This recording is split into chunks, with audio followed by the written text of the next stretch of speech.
This is a very disheartening topic I'm discussing. There could be couples who have failed 2 or 3 IVF and they come for our consultations later and they ask me one particular question. Should I even attempt IVF? And that raises a very important question. Which couples I should be telling them as a doctor, well, don't go for IVF. Your chances of pregnancy are absolutely nil or as good as less than 1%.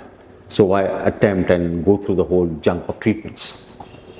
Somebody who is, let's say, beyond 46 years of age and desiring a pregnancy with her own egg, difficult, very difficult, because you may have to go for 9 or 10 IVF cycles just to get that one euploid embryo. And one of our videos of natural cycle IVF, I'll come to this topic.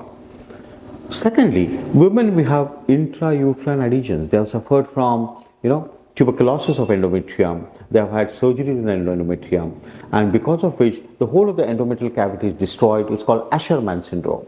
And then they have repaired the Asherman syndrome by doing adhesiolysis, and they're persistently having a thin endometrium. The endometrium is not crossing 5 millimeter, and the endometrium is just not responding. Like when she's bleeding after medicines just for half a day, or she just has spotting, she never even has a continuous menstrual cycle. The chances of she achieving a pregnancy even with IVF is very, very poor. There are new modalities of treatments coming for these women, like there is a scaffolding which is coming, which can be put in the uterus, and then you can develop an endometrium over it, or you can do a stem cell therapy. But again, all these are experimental and research purposes. So unless your doctor has explained to you it's an experimental research, don't put your foot into it. It doesn't have a likelihood of success of 40% or 60%, which other patients would have.